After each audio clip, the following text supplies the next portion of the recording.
اللهم اجعل في قلبي نورا۔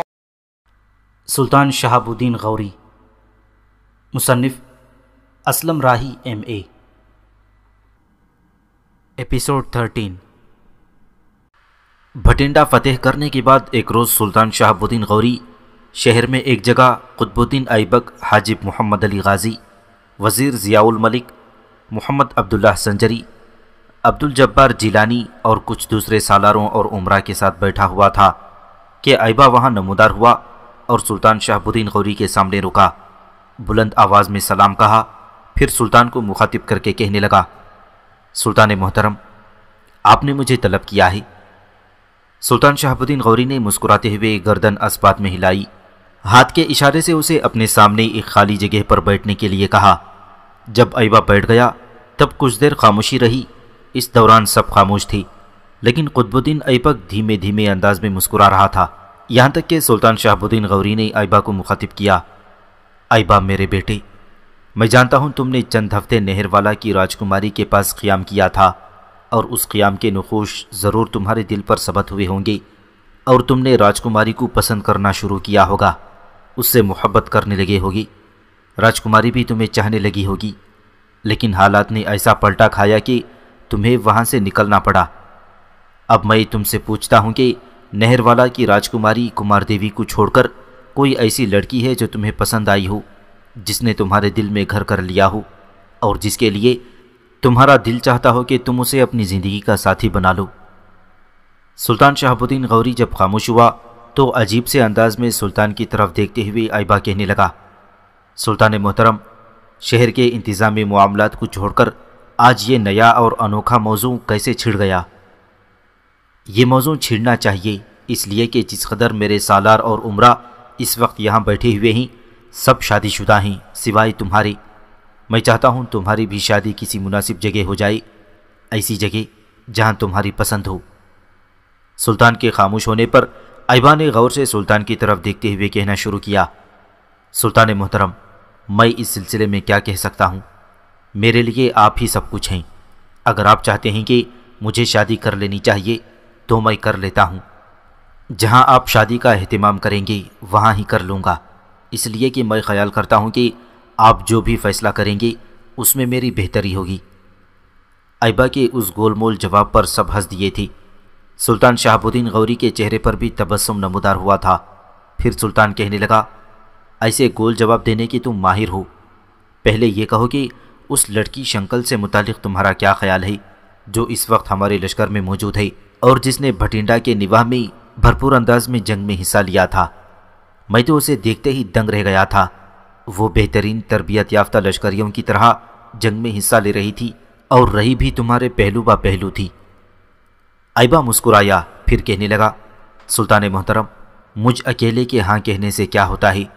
اس لڑکی کے نہ جانے کیا ارادے ہیں۔ جنگ میں وہ میرے پہلو با پہلو اس لیے حصہ لیتی رہی کہ مجھے وہ اپنا محسن اور مربی خیال کرتی ہے، ایسا کرنا اس کی ایک مجبوری بھی ہے۔ اپنا گھر چھوڑ کر اس کے پاس کوئی ایسا ٹھکانہ نہیں جہاں وہ آرام و سکون سے رہ سکے، اور جہاں شادی کرنے کے لیے وہ اپنی منشا، اپنی رضامندی کا اظہار کر سکے۔ یہاں وہ ہمارے لشکر میں ایک مجبور و محض ہے، یہاں اس سے متعلق جو بھی فیصلہ کیا جائے گا اس کے لیے وہ بیچاری ہاں کرے گی ہی۔ ہو سکتا ہے، یہاں تک کہتے کہتے ایبا رک گیا تھا، اس لیے کہ سلطان شہاب الدین غوری اس کی بات کاٹتے ہوئے کہہ رہا تھا، ایبا، بات مختصر ہونی چاہیے، میں نے تم سے صرف یہ پوچھا ہے کہ تمہارے خیالات اس سے متعلق کیسے ہیں؟ ایبا سنجیدہ ہو گیا، فوراً کہنے لگا، سلطان محترم، وہ ایک بڑی اچھی لڑکی ہے، خوبصورت ہے، اور اب تک جو میں اس کے ساتھ رہتے ہوئے اسے سمجھ سکا ہوں اس کے مطابق وہ وفادار اور جانثار ہے۔ سلطان شہاب الدین غوری کے چہرے پر تبسم نمودار ہوا اور کہنے لگا، اگر تمہارے خیال میں وہ ایسی ہے تو پھر آج شام تمہارے ساتھ اس کے نکاح کا اہتمام کیا جائے گا۔ جہاں تک اس لڑکی کے خیالات جاننے کا تعلق ہے تو میں تم پر انکشاف کرتا ہوں، اس لیے کہ چند دن پہلے قطب الدین ایبک کو اس کام پر میں نے لگا دیا تھا۔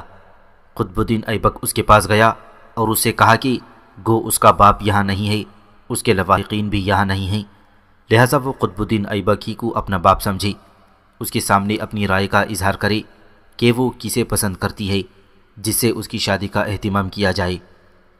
ایبا، پہلے تو وہ لڑکی بڑی ہچکچائی، جہاں وہ خوبصورت بھی ہے وہ شرمسار بھی ہے۔ پھر جب قطب الدین ایبک نے اس کا حوصلہ بڑھایا تو اس نے صاف الفاظ میں کہہ دیا کہ وہ تمہیں پسند کرتی ہے اور تم سے شادی کرنے کی خواہش رکھتی ہے۔ اب بولو تم کیا کہتے ہو؟ ایبا کے چہرے پر تبسم نمودار ہوا۔ وہ کہنے لگا، سلطان محترم، اب آپ مجھ سے کیوں پوچھتے ہیں؟ اگر یہ پسند لڑکی کی ہے تو میں اس میں انکار نہیں کروں گا۔ ایبا کا یہ جواب سن کر وہاں بیٹھے سارے سالار اور عمرا، سلطان شہاب الدین غوری سمیت سب خوش ہو گئی تھی۔ اس پر سب سے پہلے سلطان شہاب الدین غوری نے ایبا کو مبارکباد دی، پھر سب سالار اور امیر اٹھ کر ایبا کو مبارکباد دینے لگے تھے۔ اسی شام سلطان شہاب الدین غوری نے ایبا اور شنکل کے نکاح کا اہتمام کر دیا تھا۔ نکاح سے پہلے شنکل اپنی مرضی اور رضامندی سے حلقہ بگوش اسلام ہو گئی تھی۔ سلطان شہاب الدین غوری نے چند ہفتوں تک بھٹنڈا شہر میں ہی قیام کیا، یہاں تک کہ اس نے وہاں سے غزنی کی طرف کوچ کرنے کا ارادہ کر لیا۔ کوچ سے پہلے اس نے بہاؤدین کو اپنی طرف سے بھٹنڈا کا حاکم مقرر کیا۔ 1040 کے لگ بھگ سوار اس کی سرکردگی میں بھٹنڈا کی حفاظت پر مقرر کیے، اور وہ بھٹنڈا سے روانہ ہونا ہی چاہتا تھا کہ اس کے مخبروں نے اطلاع دی کہ اجمیر کا راجہ دہلی کے راجہ گوبند رائے کے ساتھ شہاب الدین غوری پر حملہ آور ہونے کے لیے دریائے سرسوتی کے کنارے ترائن کے میدان میں پہنچ چکا ہے، اور اس نے اپنی مدد کے لیے ہندوستان کے دوسرے راجاؤں کو بھی بلوا لیا ہے، اور وہ بھی ترائن کے میدان میں پہنچ چکے ہیں۔ اسی سال سلطان شہاب الدین غوری اپنے آپ کو بھٹنڈا تک ہی محدود رکھنا چاہتا تھا، اس لیے کہ اس کے پاس کوئی بڑا لشکر نہیں تھا جس کے ساتھ وہ ہندوستان کے راجاؤں پر لگاتار مزید فتوحات حاصل کرتا۔ لیکن جس وقت ہندوستان کے راجا ترائن کے میدان میں جمع ہوئے، تب انہیں نظر انداز کر کے اپنے لشکر کے ساتھ واپس غزنی جانا سلطان نے مردانگی کے خلاف جانا۔ لہٰذا جس قدر لشکر اس کے پاس تھا وہ لے کر وہ آگے بڑھا، اور ترائن کے میدان میں راجاؤں کے متحدہ لشکر کے سامنے اس نے جا کر پڑاؤ کر لیا تھا۔ اجمیر کے راجہ پرتھوی راج اور اس کے بھائی دہلی کے راجہ گوبند رائے دونوں کے پاس جو لشکر تھا اس میں 2 لاکھ سوار اور لگ بھگ 3000 ہاتھی تھے، باقی ان کے لشکری اس کے علاوہ تھی۔ ترائن کے میدانوں میں آخر ایک دوسرے سے آزمانے کے لیے دونوں لشکر اپنی اپنی صفیں درست کرنے لگے تھے۔ پرتھوی راج اور گوبند رائے دونوں نے 3000 ہاتھیوں کو اپنے لشکر کے آگے رکھا۔ مسلمانوں کے لیے یہ ایک بڑا مرحلہ تھا، اور ہاتھیوں سے نمٹنے کے لیے وہ پیش بندی کرنے لگے تھے۔ اس کے علاوہ سلطان شہاب الدین غوری نے دشمن کے لشکر کا جائزہ لیا تو اس کے اپنے لشکر سے دشمن کا لشکر کئی گنا بڑا تھا۔ جہاں تک نگاہ کام کرتی تھی دشمن کے لشکریوں کے سر ہی سر دکھائی دیتے تھی۔ جنگ شروع ہونے سے پہلے پرتھوی راج اور اس کے بھائی گوبند رائے اور دوسرے سالاروں اور ان کے لشکریوں کی کیفیت عجیب و غریب تھی۔ ہتھیاروں کے بجنے کی آوازیں دور دور تک سنائی دے رہی تھیں۔ بڑے بڑے طبل، بڑے بڑے قرنے بجا بجا کر لشکریوں کو مسلمانوں کے خلاف جوش دلایا جا رہا تھا۔ لشکر کے آگے 3000 ہاتھی مست انداز میں سونڈیں لہراتے ہوئے چیخ چنگھاڑ رہے تھے۔ آخر دونوں لشکر ترائن کے میدان میں ایک دوسرے پر حملہ آور ہوئے۔ ترائن کا میدان دہلی سے 40 کوس کے فاصلے پر دریائے سرسوتی کے کنارے واقع ہے۔ راجاؤں کی طرف کے لشکر جی توڑ کر لڑے، اپنی جاں بازی کے جوہر دکھانے لگی۔ راجاؤں کے لشکر کی تعداد بھی بہت زیادہ تھی۔ سلطان شہاب الدین غوری کے لشکری کم تھی، لہذا مختلف سمتوں میں مسلمان لشکریوں کے قدم اکھڑنے لگے تھے۔ سلطان شہاب الدین غوری کے لشکر کا میمنہ اور میسرہ خالی ہونے لگی تھی، اس لیے کہ وہاں راجاؤں کے لشکر کا بہت زیادہ دباؤ تھا۔ قلب لشکر میں البتہ ابھی تک افراتفری مچی ہوئی تھی، اور لشکری ڈٹ کر دشمن پر حملہ آور ہو رہی تھی اور ان کے حملوں کو روکے جا رہی تھی۔ سلطان شہاب الدین غوری کے لشکر کی تنظیم و تربیت بکھر گئی، لشکر کے اندر افراتفری پھیل گئی۔ تب اس وقت جبکہ سلطان شہاب الدین غوری اپنی قلب لشکر کے ساتھ مصروف جنگ تھا، اس کا ایک امیر اس کے پاس آیا اور سلطان کو مخاطب کر کے کہنے لگا، سلطان محترم، ہمارے لشکر کے میمنہ اور میسرہ دونوں کی عمرہ جو کہ خاندان پروردہ اور برداختہ ہیں، خوفزدہ اور بدحواس ہو کر میدان جنگ سے فرار کا راستہ اختیار کر چکے ہیں۔ اس کے علاوہ مقدمۃ الجیش کے افغانی اور خلجی سردار بھی جو ہمیشہ بڑھ چڑھ کر باتیں کیا کرتے تھے اس وقت میدان جنگ سے غائب ہیں۔ اس لیے میرا خیال ہے کہ آپ بھی جنگ سے کنارہ کشی کر لیں اور لاہور کی طرف روانہ ہو جائیں۔ کہتے ہیں شہاب الدین غوری کو اپنے اس امیر کا مشورہ پسند نہ آیا اور اس نے جرأت سے کام لیتے ہوئے قلب لشکر کے باقی ماندہ سپاہیوں کی رقابت میں جان توڑ کر حملہ کر دیا۔ اس معرکے میں شہاب الدین غوری نے ایسی جانبازی اور مردانگی کے جوہر دکھائے کہ دوست دشمن سبھی عش عش کرنے لگے تھے اور اس کے حملوں کی تعریفیں کرنے لگے تھے۔ جس وقت شہاب الدین غوری بھرپور انداز میں دشمن پر ضربے لگا رہا تھا، اس وقت اچانک دہلی کے راجہ گوبند رائے کی نظر اس پر پڑی۔ اس نے اپنا ہاتھی شہاب الدین غوری کی طرف بڑھایا۔ شہاب الدین غوری نے جب دیکھا کہ گوبند رائے اپنا ہاتھی لیے ہوئے اس پر حملہ آور ہونا چاہتا ہے، تب شہاب الدین غوری نے اپنا نیزہ سنبھال کر کچھ اس طرح سے مارا کہ نیزے کا ایک حصہ گوبند راؤ کو لگا اور اس کے دونوں دانت ٹوٹ گئے۔ اس موقع پر اپنے ہاتھی کو بڑھاتا ہوا گوبند رائے قریب آ گیا تھا۔ اپنی تلوار بلند کر کے اس نے شہاب الدین غوری پر گرانی چاہی۔ شہاب الدین غوری دفاع نہ کر سکا، اس لیے کہ اس نے گوبند رائے کو نیزہ مارا تھا اور اس وقفے کے دوران ابھی تک وہ اپنی حفاظت نہ کر سکا تھا، جس کی وجہ سے گوبند رائے کے تلوار کا وار شہاب الدین غوری پر اثر انداز کر گیا اور شہاب الدین غوری بری طرح زخمی ہو گیا۔ ممکن تھا کہ شہاب الدین غوری اس زخم کو تاب نہ لا کر بے ہوش ہو کر اپنے گھوڑے سے گر جاتا کہ ایک خلجی لشکری نے بڑی پھرتی سے سلطان کو اس مصیبت سے نکالا اور وہ سلطان شہاب الدین غوری کے گھوڑے پر چڑھ گیا اور اسے اپنی گود میں لے کر گھوڑے کو ایڑ لگا کر میدان جنگ سے بھاگ نکلا۔ وہ لشکری سلطان شہاب الدین غوری کو لے کر ان امیروں اور سالاروں کے پاس پہنچا جو جنگ چھوڑ کر 20 کوس کے فاصلے پر جا کر خیمہ زن ہو چکے تھے۔ لشکریوں نے سلطان کو سلامت دیکھا تو ان کی پریشانی ختم ہوئی اور شہاب الدین غوری اس شکست کے بعد اپنے لشکر کو لے کر واپس ہوا۔ کہتے ہیں غورستان واپس پہنچ کر سلطان شہاب الدین غوری نے میدان جنگ سے بھاگنے والے افغانی امیروں سے تو کچھ نہ کہا، لیکن خلجی اور غوری امیروں کو سخت سزا دی۔ گھوڑوں کے توبڑوں میں کچے جو بھر کر ان امیروں کی گردنوں میں لٹکا دیے گئے اور انہیں سارے شہر میں پھرایا گیا، اور ساتھ ہی شہاب الدین غوری نے ان کے لیے حکم دیا کہ جو امیر اپنے توبڑے کے کچے جو نہ کھائے گا اسے قتل کر دیا جائے گا۔ اس حکم پر ان امیروں نے اپنی جانوں کی سلامتی کو غنیمت سمجھا اور توبڑے کے کچے جو کھا کر اس مصیبت سے چھٹکارا حاصل کیا۔ مورخین سلطان شہاب الدین غوری کے میدان جنگ سے بچ نکلنے کا واقعہ اس طرح بھی بیان کرتے ہیں کہ جب گوبند رائے کے ہاتھوں زخمی ہو کر سلطان شہاب الدین غوری زمین پر گرا تو شام تک وہ میدان جنگ ہی میں پڑا رہا، کسی نے اس کی طرف توجہ نہ کی تھی کیونکہ ہندو لشکری اسے اچھی طرح پہچانتے نہ تھے۔ جب سورج غروب ہو گیا تو تھوڑی رات گزرنے کے بعد سلطان شہاب الدین غوری کے غلاموں کا ایک گروہ سلطان کو تلاش کرنے اس کے پاس سے گزرا۔ اس وقت تک سلطان کو کچھ ہوش آ چکا تھا۔ اس نے اپنے سپاہیوں کی آواز کو پہچان کر انہیں اپنے پاس بلایا اور تمام واقعہ بیان کیا۔ کہتے ہیں وفادار غلام اپنے سلطان کو صحیح سلامت دیکھ کر بہت خوش ہوئے، اسے وہاں سے اٹھا کر اس جگہ لے گئے جہاں میدان جنگ سے فرار ہوئے امیروں اور لشکریوں نے پڑاؤ کر رکھا تھا۔ سلطان شہاب الدین غوری کو شکست اٹھانے اور غورستان کی طرف واپس جانے کے بعد اجمیر کا راجہ پرتھوی راج اپنے دوسرے راجاؤں کے ساتھ مل کر بھٹنڈا پر حملہ آور ہوا۔ بھٹنڈا میں اس وقت صرف 1040 مسلمان لشکری تھی۔ وہ کمال جرأت مندی سے حملہ آوروں کا مقابلہ کرتے رہے اور یہاں تک کہ دشمن کو انہوں نے شہر کے اندر داخل نہ ہونے دیا۔ آخر محاصرہ جب طول پکڑ گیا تو شہر میں قحط کے آثار نمودار ہونا شروع ہو گئے، جس کی بنا پر بہاؤالدین نے شہر راجہ پرتھوی راج کے حوالے کر دیا۔ اس طرح بھٹنڈا جو سلطان شہاب الدین غوری نے فتح کیا تھا وہ پرتھوی راج نے واپس لے لیا۔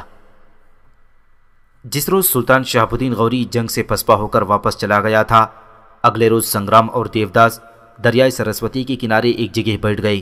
پرتھوی راج اور گوبند رائے کے لشکر بھٹنڈا میں تھی، تاہم نہر والا کا راجہ بھیم دیو اپنے لشکر کو لے کر واپس جا چکا تھا۔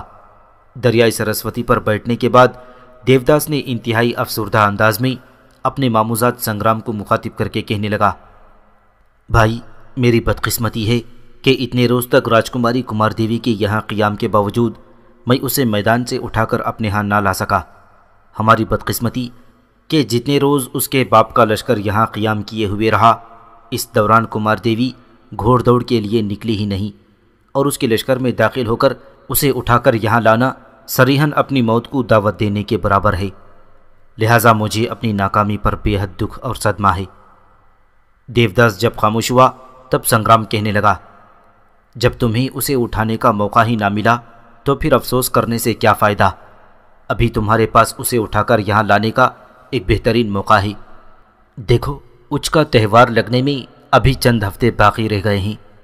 میرے خیال میں اور تم اپنے کچھ مسلح ساتھیوں کو لے کر اچ کا رخ کریں گے اور وہاں سے ہر صورت میں راجکماری کمار دیوی کو اٹھا لانے کی کوشش کریں گے، اس لیے کہ تمہارا کہنا ہے کہ جب بھی تہوار کے اس موقع پر کمار دیوی وہاں آتی ہے تو وہاں گھوڑ دوڑ کے لیے ضرور اپنی خیمہ گاہ سے باہر نکلتی ہے۔ سنگرام کی اس گفتگو کے جواب میں دیوداس کے چہرے پر کسی قدر اطمینان کے آثار نمودار ہوئے تھے۔ پھر کہنے لگا، بھائی تمہارا کہنا درست ہے، اب ہمیں راجکماری کمار دیوی کو اوشا دیوی کے تہوار میں ہی اٹھانا چاہیے اور یہ کام بڑی ہوشیاری اور احتیاط سے کرنا ہوگا۔ دیوداس مزید کچھ کہنا چاہتا تھا کہ سنگرام اٹھ کھڑا ہوا۔ دیوداس کا ہاتھ پکڑ کر اس نے اٹھایا اور پھر کہنے لگا، اچھا فکر مند نہ ہو، ابھی تہوار شروع ہونے میں کافی دن ہیں، آؤ فی الحال گھر چلتے ہیں۔ اس کے ساتھ ہی دونوں دریائے سرسوتی کے کنارے سے اٹھ کر دریا کے قریب ہی اپنی قلعہ نما حویلی کا رخ کر رہے تھے۔ نہروالا کا راجہ بھیم دیو حسب سابق اپنے اہل خانہ اور اپنے لواحقین کے ساتھ اچ کے شہر میں اوشا دیوی کے تہوار میں شرکت کے لیے پہنچا تھا۔ اس کے محافظ دستے پہلے کی طرح اس کے ساتھ تھے اور اوشا دیوی کے مندر میں سامنے جو کھلا میدان تھا وہاں پہلے کی طرح خیمے نصب کر دیے گئے تھے اور سب لوگ تہوار میں حصہ لینے لگے تھے۔ جب سے تیر اندازی اور تیغ زنی میں ایبا نے راجکماری کمار دیوی کو نیچا دکھا دیا تھا اور اس کا بازو تھاما تھا، تب سے تہوار کے اندر کمار دیوی نے تیر اندازی کا مظاہرہ نہیں کیا تھا، اور پھر اب کمار دیوی اپنے شباب اور جوانی کو پہنچ چکی تھی۔ حالات کی ستم ظریفی اور راجہ بھیم دیو اور اس کے اہل خانہ کی بد نصیبی کہ اس تہوار میں دیوداس اور سنگرام دونوں اپنے مسلح جوانوں کے ساتھ حصہ لے رہے تھے، وہ اس طاق میں تھے کہ کہیں علیحدگی میں کمار دیوی انہیں ملے اور وہ اسے اٹھا کر لے بھاگیں۔ تہوار کے تیسرے روز رام دیو اور کمار دیوی دونوں بہن بھائی گھوڑ دوڑ کے لیے نکلے۔ دونوں بہن بھائی اس شاہراہ پر اپنے گھوڑوں کو سرپٹ دوڑانے لگے تھے جو اچ سے نہروالا کی طرف جاتی تھی۔ وہ اچ سے لگ بھگ ایک فرسنگ مشرق میں گئے ہوں گے اور وہاں سے وہ مڑنے کا ارادہ کر رہے تھے کہ اچانک کچھ مسلح جوان وہاں نمودار ہوئے۔ رام دیو اور کمار دیوی دونوں بہن بھائی مسلح تھے۔ آنے والے جب مسلح جوانوں نے انہیں گھیرنے کی کوشش کی تو دونوں بہن بھائیوں نے خوب مزاحمت کی۔ آنے والے اپنے چہروں کو ڈھانپے ہوئے تھے، وہ تعداد میں چونکہ زیادہ تھے۔ سب سے پہلے انہوں نے کمار دیوی کو قابو میں کر لیا۔ رام دیو نے جب دیکھا کہ آنے والے اس کی بہن کو اپنی گرفت میں کر رہے ہیں تو اس نے بھرپور مزاحمت کی۔ مزاحمت کے دوران وہ کافی زخمی بھی ہو گیا تھا۔ دوسری طرف مسلح جوانوں نے کمار دیوی کے منہ پر کپڑا اور اس کے پشت پر ہاتھ باندھ دیے تھے۔ رام دیو پہلے ہی زخمی ہو چکا تھا، انہوں نے اسے مزید نقصان نہیں پہنچایا، بس اتنا کیا کہ اس کے ہاتھ پاؤں باندھ کر وہاں پھینک دیا اور کمار دیوی کو لے کر وہ پہلے سیدھا نہروالا کی طرف گئے۔ کچھ دور جانے کے بعد ان کے سامنے ایک چوراہا آ گیا تھا۔ اس چوراہے پر ایک شاہراہ تو سیدھی آگے نہروالا کی طرف چلی گئی تھی، دوسری ملتان کا رخ کر گئی تھی۔ وہ مسلح جوان جنہوں نے کمار دیوی کو اٹھایا تھا حقیقت میں دیوداس اور سنگرام کے آدمی تھے اور وہ دونوں خود بھی ان میں شامل تھی۔ اب وہ کمار دیوی کو لے کر اپنے گھوڑوں کو اس شاہراہ پر سرپٹ دوڑا رہی تھی جو وہاں سے ملتان کا رخ کر رہی تھی۔ دیوداس اور سنگرام دونوں اپنے ساتھیوں کے ساتھ کمار دیوی کو لے کر ملتان کی طرف دور تک اپنے گھوڑوں کو سرپٹ دوڑاتے رہے۔ جب وہ کافی دور نکل گئے تب سنگرام نے اپنے گھوڑوں کو روک لیا۔ اس کی طرف دیکھتے ہوئے دیوداس بھی رک گیا اور دوسرے مسلح جوانوں نے بھی اپنے آپ کو روک لیا تھا۔ دیوداس نے کمار دیوی کو اپنے سامنے بٹھا رکھا تھا اور اس کے ہاتھ پاؤں بندھے ہوئے تھے، اس کے منہ کے علاوہ اس کی آنکھوں پر بھی پٹی باندھی گئی تھی۔ جب گھوڑوں کو روک لیا گیا تب دیوداس نے سنگرام کا نام لیے بغیر اسے مخاطب کیا، بھائی تم نے گھوڑوں کو کیوں روک لیا ہے؟ جواب میں سنگرام اپنا گھوڑا دیوداس کے قریب لایا، اپنا منہ دیوداس کے کان کے قریب لے گیا اور اسے مخاطب کر کے کہنے لگا، دیکھ جو کچھ میں کہنے والا ہوں یہ کمار دیوی کو پتہ نہیں چلنا چاہیے۔ میرے عزیز بھائی، ہمارے گھوڑوں کے سموں کے نشانات کو دیکھتے ہوئے راجکماری کو حاصل کرنے کے لیے ہمارا تعاقب بھی کیا جا سکتا ہے۔ اگر ایسا ہوا تو ہم دونوں ہی نہیں ہمارے مسلح ساتھیوں کی جانیں بھی خطرے میں پڑ جائیں گی۔ وہ سامنے بائیں جانب دیکھو، کتنی اونچے اونچے جھاڑ جھنکار ہیں۔ تم یہیں رکو، میں اپنے کچھ ساتھیوں کو ساتھ لیتا ہوں اور وہاں سے کچھ جھاڑ جھنکار کاٹتے ہیں۔ ہم آگے آگے رہیں گے، ہمارے 3 ساتھی پیچھے رہیں گے۔ وہ اپنے گھوڑوں پر سوار ہوتے ہوئے اس جھاڑ جھنکار کو سموں سے باندھ کر اپنے پیچھے پیچھے گھسیٹتے لائیں گے تاکہ ہمارے گھوڑوں کے سموں کے نشانات مٹتے چلے جائیں اور کوئی ہمارا تعاقب نہ کر سکے۔ سنگرام کے ان الفاظ پر دیوداس کے چہرے پر ہلکا سا تبسم نمودار ہوا۔ پھر سرگوشی کے سے انداز میں اس نے کہا، میرے بھائی، جو کچھ تم کہہ رہے ہو یہی درست ہے اور ایسا ہی کریں گے۔ اس کے بعد دیوداس نے پہلے کی نسبت زیادہ دھیمے لہجے میں اسے مخاطب کیا، دیکھو بھائی، راستے میں نہ مجھے اور نہ تمہیں ایک دوسرے کا نام لینا ہوگا اور نہ ہی راستے میں آنے والے مقامات کا ذکر کرنا ہوگا، تاکہ سفر کے دوران کمار دیوی کو یہ خبر ہی نہ ہو کہ اسے اٹھانے والے کون ہیں اور کہاں اسے لے جایا جا رہا ہے۔ سنگرام نے اس سے اتفاق کیا۔ پھر اپنے گھوڑے سے وہ نیچے کودا، کچھ ساتھیوں کو لیا، شاہراہ کے کنارے جو جھاڑ جھنکار تھے ان میں سے کچھ کو کاٹا، ان کے 3 حصے کیے اور 3 حصوں کو رسیوں سے باندھ دیا گیا۔ پھر مسلح ساتھیوں میں سے 3 کو پیچھے رکھا گیا، باقی سب آگے رہے۔ اس کے بعد وہ پہلے کی طرح اپنے گھوڑوں کو سر پر دوڑا رہے تھے، جبکہ ان کے پیچھے رہنے والے 3 ساتھی رسوں کو پکڑ کر اس جھاڑ جھنکار کو اپنے پیچھے گھسیٹتے جا رہے تھے۔ اس طرح ان کے گھوڑوں کے سموں کے نشانات مٹتے چلے جا رہے تھے۔ کچھ دور تک وہ اسی طرح ملتان کی طرف جانے والی شاہراہ پر اپنے گھوڑوں کو سر پر دوڑا رہے تھے۔ اس کے بعد انہوں نے اپنا رخ دائیں جانب پھیرا۔ یوں دیوداس اور سنگرام دونوں بڑی برق رفتاری سے رات بھر سفر کرتے ہوئے دریائے سرسوتی کا رخ کر گئے تھے۔ دوسری طرف راجہ بھیم دیو اور اس کی رانی راج کنول دونوں اپنی غیبہ گاہ میں کمار دیوی اور رام دیو کے نہ لوٹنے کی وجہ سے بڑے پریشان اور فکر مند تھے۔ اس موقع پر راج کنول نے اپنے تفکرات کا اظہار کرتے ہوئے بھیم دیو کو مخاطب کیا، بچوں نے گھوڑ دوڑ کے لیے پہلے کبھی اتنی دیر نہیں لگائی، آپ ان کا پتہ تو کرائیں۔ اس پر بھیم دیو اپنی جگہ پر اٹھ کھڑا ہوا اور کہنے لگا، تم ٹھیک کہتی ہو، میں خود بھی ان کی طرف سے فکر مند ہوں۔ میں کچھ مسلح جوانوں کو بھیجتا ہوں جو ان کا پتہ کرتے ہیں۔ اس کے ساتھ ہی بھیم دیو خیمے سے نکل گیا تھا۔ تھوڑی دیر بعد وہ لوٹا۔ راج کنول اسی طرح پریشان اور فکر مند بیٹھی تھی۔ بھیم دیو اس کے قریب ہو بیٹھا اور کہنے لگا، پریشان اور فکر مند ہونے کی ضرورت نہیں، میں نے کچھ جوانوں کو ان کے پیچھے روانہ کیا ہے، ہو سکتا ہے دونوں بہن بھائی کہیں رک گئے ہیں، ابھی تھوڑی دیر تک پتہ چل جاتا ہے کہ وہ کہاں ہیں۔ کچھ زیادہ دیر نہ گزری تھی کہ وہ مسلح جوان لوٹے۔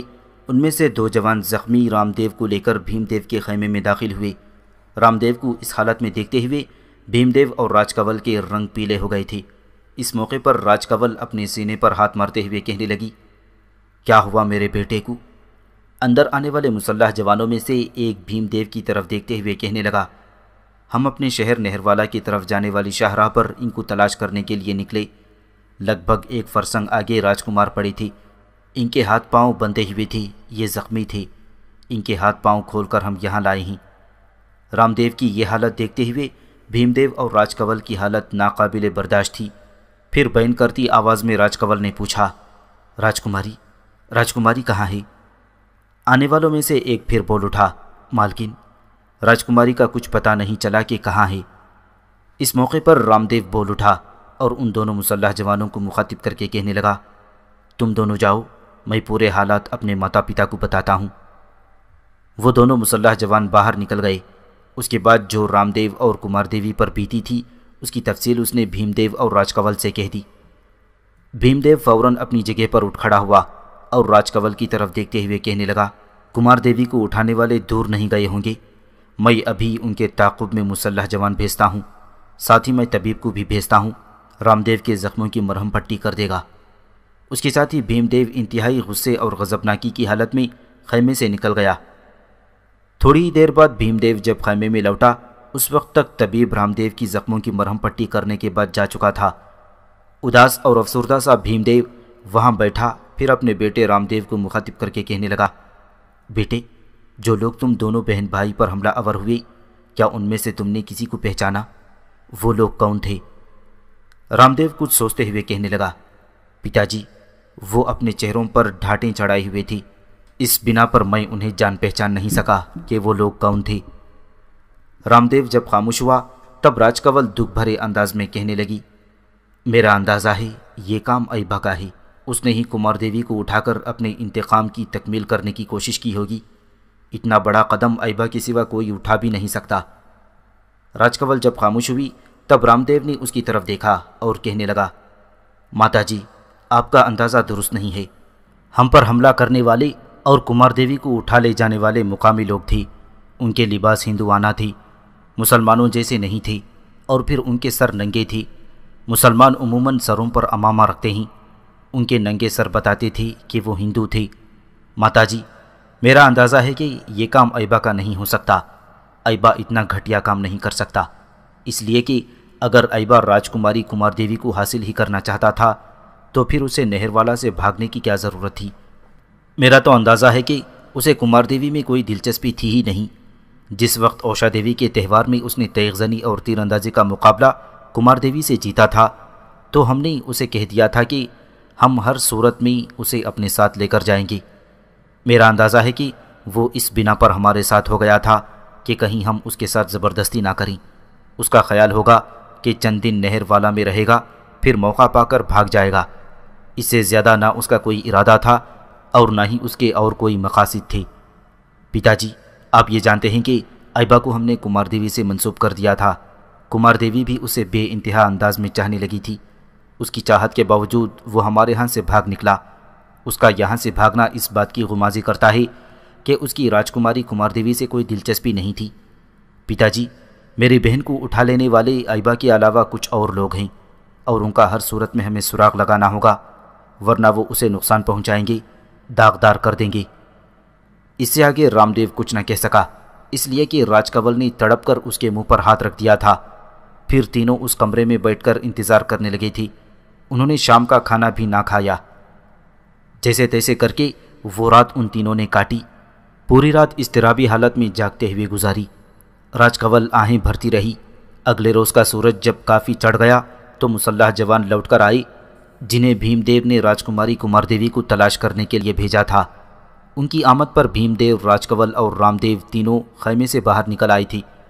انہیں امید تھی کہ شاید وہ کوئی مفید معلومات حاصل کرنے میں کامیاب ہوں گے، لیکن بھیم دیو جب ان کے سامنے آیا اور ان سے کمار دیوی سے متعلق استفسار کیا، تب ان جوانوں کا جو سرکردہ تھا وہ بھیم دیو کو تعظیم کرتے ہوئے کہنے لگا، مالک، ہم نے کمار دیوی کو بڑا تلاش کیا۔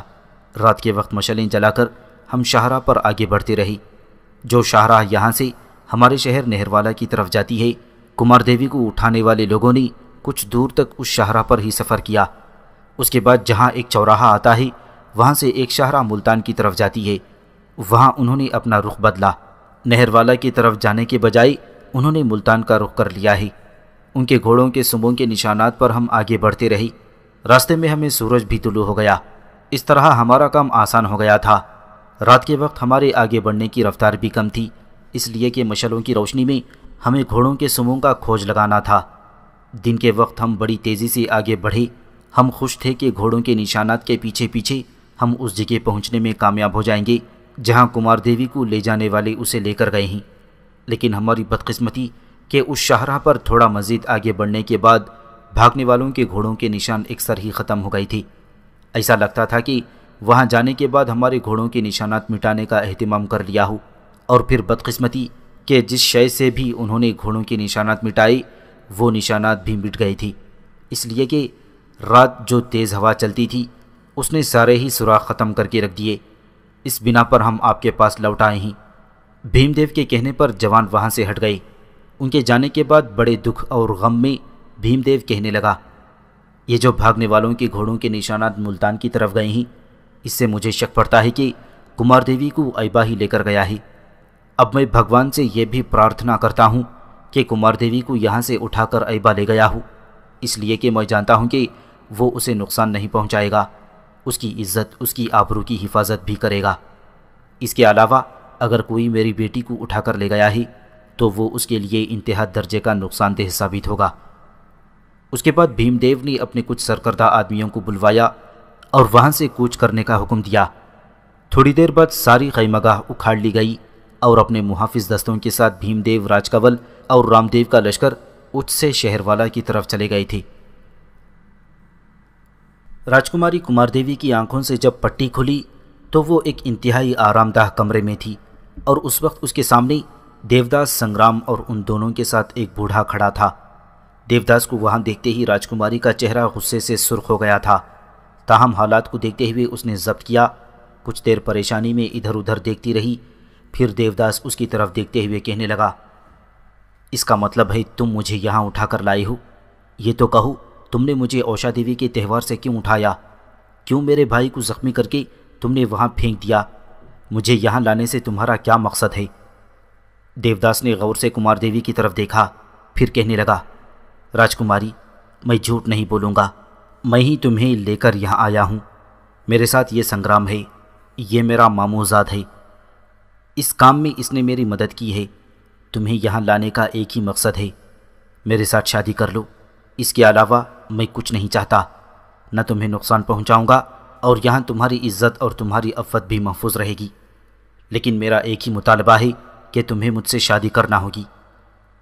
دیوداس کے خاموش ہونے پر اس کی طرف گھورتے ہوئے کمار دیوی کہنے لگی، اگر میں تم سے بیاہ کرنے سے انکار کر دوں تو؟ دیوداس نے اس کے جواب میں برا نہیں مانا، کہنے لگا، اگر تم مجھ سے شادی نہیں کرو گی تو یوں جانو ساری عمر یہیں رہو گی، ایک قیدی کی حیثیت سے اس کمرے میں بند رہو گی۔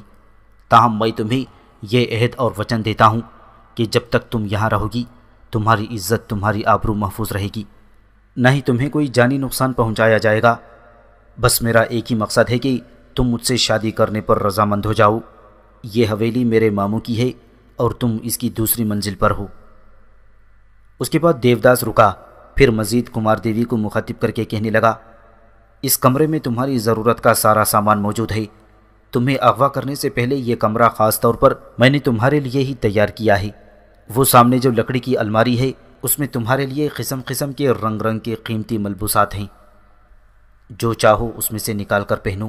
یہ بوڑھا شخص جو سامنے کھڑا ہے اس کا نام رامداس ہے، یہ تمہاری خدمت پر رہے گا۔ جو بھی چیز چاہی اسے بتا دینا، اور جس کمرے میں تم اس وقت بیٹھی ہو اس کا کوئی دروازہ نہیں۔ یہ جو دروازہ تم بائیں طرف دیکھ رہی ہو یہ دوسرے کمرے کی طرف کھلتا ہے۔ دونوں کمرے تمہارے تصرف میں رہیں گے۔ ساتھ والے کمرے کا ایک دروازہ باہر کھلتا ہے جسے باہر سے زنجیر لگی رہے گی۔ تم ابھی تھکی ہاری ہو تو آرام کرو، خوب سوچو، میں نے جو تمہیں پیشکش کی ہے اس پر غور کرو، اس کے بعد مجھے جواب دینا۔ جب کبھی بھی تمہیں کسی چیز کی ضرورت ہو تو دوسرے کمرے کا دروازہ اندر سے کھٹکھٹانا، رامداس اندر آئے گا اور جو چیز تم منگواؤ گی تمہیں مہیا کرے گا۔ ہاں، ایک اور بات یاد رکھنا، یہاں سے بھاگنے کی کوشش نہیں کرنا، اس لیے کہ اس حویلی سے نکلنے کے زیادہ دروازے نہیں ہیں۔ باہر نکلنے کا ایک ہی دروازہ ہے، اسے بھی تم چور دروازہ کہہ سکتی ہو، اور وہاں بھی کڑا پہرا رہے گا۔ اور اگر تم نے یہاں سے بھاگنے کی کوشش کی تو پھر یوں جانو اپنی جان سے ہاتھ دھو بیٹھو گی۔ میں اور ماموزاد اب جاتے ہیں، کسی چیز کی ضرورت ہو تو رامداس کو بتا دینا۔ چند دن کا وقفہ ڈال کر میں پھر تمہارے پاس آؤں گا، اتنی دیر تک تم غور و فکر کر لو، پھر مجھے کوئی جواب دینا۔ اس کے ساتھ ہی دیوداس اور سنگرام چلے گئے تھے۔ اس موقع پر راجکماری کمار دیوی نے رامداس سے کچھ مزید معلومات حاصل کرنا چاہیں، مثلاً اس جگہ کا محل وقوع وہ عمارت کہاں ہے جہاں اسے بند رکھا گیا ہے، لیکن شاید رامداس کو پہلے ہی یہ تنبیہ کر دی گئی تھی کہ اس نے زبان بند رکھنی ہے۔ کمار دیوی کو کچھ نہ بتایا، تھوڑی دیر تک اس کے پاس کھڑا رہنے کے بعد وہ بھی وہاں سے چلا گیا تھا۔ اس طرح دن تیزی سے گزرنے لگے تھے اور کمار دیوی بیچاری ان کمروں کے اندر ایک اسیر اور قیدی کی حیثیت سے دن گزارنے لگی تھی۔ اس روز کمار دیوی اس کمرے میں اپنی نشست پر بیٹھی گہری سوچوں میں غرق تھی کہ ساتھ والے کمرے کا دروازہ کھلا اور جس کمرے میں وہ بیٹھی ہوئی تھی اس میں دیوداس اور بوڑھا رامداس داخل ہوئے تھے۔ ان دونوں کو دیکھتے ہی کمار دیوی اپنی جگہ سے اٹھ کھڑی ہوئی۔ دیوداس مسکراتے ہوئے کہنے لگا، کمار دیوی، جب ہم آئیں تو تمہیں اٹھنے کی ضرورت نہیں، میرے خیال میں تمہیں سوچنے اور فکر کرنے کے لیے کافی دن مل گئے ہیں۔ آج میں نے سوچا کہ تم سے پوچھوں کہ تم نے کیا فیصلہ کیا ہے۔ دیوداس یہاں تک کہنے کے بعد رکا، کچھ سوچا، پھر دوبارہ راجکماری کمار دیوی کو مخاطب کر کے وہ کہہ رہا تھا، کمار دیوی، شادی تو تم نے کہیں نہ کہیں کرنی ہی ہے۔ کیا یہ بہتر نہیں کہ مسلمان کے بجائے تم اپنے دھرم کے کسی شخص سے شادی کرو؟ اور پھر مجھ میں کیا برائی ہے؟ ٹھیک ہے، اچ شہر فتح ہو چکا ہے، میں راجکمار نہیں رہا، لیکن میرے پاس زندگی بسر کرنے کے لیے راجکماروں جیسے ذرائع موجود ہیں۔ اور پھر کیا تم ایک مسلمان ایبا سے شادی کرتے ہوئے اچھی لگتی ہو؟ دیوداس جب خاموش ہوا تب تلخ انداز میں کمار دیوی کہنے لگی، کس نے تمہیں کہا کہ میں ایبا نام کے ایک مسلمان سے شادی کر رہی ہوں؟ حیرت سے اس کی طرف دیکھتے ہوئے دیوداس کہنے لگا، اس سے تمہاری سگائی تو طے ہو چکی تھی۔ وہ سگائی وگائی سب ختم ہو گئی، غصے کا اظہار کرتے ہوئے کمار دیوی نے جواب دیا۔ اس کے بعد کمار دیوی نے ایبا کے وہاں سے بھاگنے کی تفصیل مختصر انداز میں کہہ دی۔ راجکماری کمار دیوی سے یہ تفصیل سن کر دیوداس کے چہرے پر گہری مسکراہٹ بکھر گئی۔ کچھ سوچا، پھر کمار دیوی کو مخاطب کرتے ہوئے وہ کہہ رہا تھا، کمار دیوی، اگر ایبا کے ساتھ تمہاری سگائی ختم ہو چکی ہے اور وہ نہر والا سے بھاگ کر کہیں جا چکا ہے تو پھر تمہیں مجھ سے شادی کرنے پر کیا اعتراض ہے؟ دیوداس کے اس سوال پر کچھ دیر تک راجکماری کمار دیوی گھورنے کے سے انداز میں اس کی طرف دیکھتی رہی، پھر بڑی ناپسندیدگی کا اظہار کرتے ہوئے کہنے لگی، تم نے مجھے حاصل کرنے کا ایک انتہائی نامعقول طریقہ اختیار کیا ہے۔ تم نے مجھے اغوا کیا ہے، میرے بھائی کو بری طرح زخمی کیا ہے اور وہاں اسے پھینک آئی۔ ایسی حالت میں تم میرے ماں باپ کے پاس جاتی تو یقیناً تمہارے لیے سخت بلکہ سخت ترین سزا تجویز کرتے۔ اس لیے بہتر یہی ہے کہ میرے واپس جانے کا اہتمام کرو۔ کسی نہ کسی روز میرے باپ کو خبر ہو ہی جائے گی کہ مجھے اغوا کرنے والے تم ہو اور یہاں تم نے مجھے اسیر بنا رکھا ہے۔ دیوداس بڑی ڈھٹائی سے کمار دیوی کی طرف دیکھتے ہوئے کہنے لگا، کمار دیوی، واپسی کا خیال تم اب ذہن سے نکال دو۔ تمہارے پاس اب دو ہی راستے ہیں، یا تو مجھ سے شادی کرو گی یا ساری عمر اسی اسیری میں گزار دو گی۔ راجکماری کمار دیوی کچھ دیر تک خاموش رہ کر سوچتی رہی، پھر دیوداس کو مخاطب کیا، تمہارا کہنا درست ہے کہ شادی تو مجھے کرنا ہی ہے، کسی نہ کسی کو تو اپنے جیون کا ساتھی بنانا ہی ہے، لیکن تمہارے ساتھ شادی کرنے کے لیے مجھے ایک شرط ہے۔ دیوداس خوشی سے چونک اٹھا تھا۔ کیسی شرط؟ کمار دیوی کے چہرے پر سختی اور غصہ پھیل گیا تھا، پھر بھاری آواز میں کہنے لگی، جس دن تم ایبا کا سر کاٹ کر میرے پاس لاؤ گی اسی دن میں تم سے شادی کر لوں گی۔ بولو، کیا کہتے ہو؟ دیوداس کی خوشی کی کوئی انتہا نہ تھی، اپنی جگہ پر اچھل پڑا اور کہنے لگا، مجھے منظور ہے۔ اس کے ساتھ ہی وہ بھاگتا ہوا باہر نکل گیا تھا۔ دیوداس تقریباً بھاگتا ہوا جب اس عمارت کے دوسرے حصے میں گیا تو وہاں بھاگتے بھاگتے سنگرام سے ٹکرا گیا۔ اس وقت سنگرام تعجب اور حیرت سے اس کی طرف دیکھتے ہوئے کہنے لگا، دیوداس بھائی، کیا ہو گیا تمہیں؟ یوں بھاگتے ہوئے کیوں آ رہے ہو؟ جواب میں پھولی سانسوں کے ساتھ دیوداس نے راجکماری کمار دیوی کے ساتھ ہونے والی ساری گفتگو کی تفصیل کہہ دی۔ دیوداس کے خاموش ہونے پر سنگرام غصے اور ناپسندیدگی کا اظہار کرتے ہوئے کہنے لگا، اس نے شادی کی پیشکش کر دی اور تم نے بخوشی اسے قبول کر لیا۔ واہ دیوداس، کیا تم ایبا کا سر کاٹ سکو گے؟ میرا اپنا اندازہ ہے وہ ایبا کو اب بھی پسند کرتی ہے۔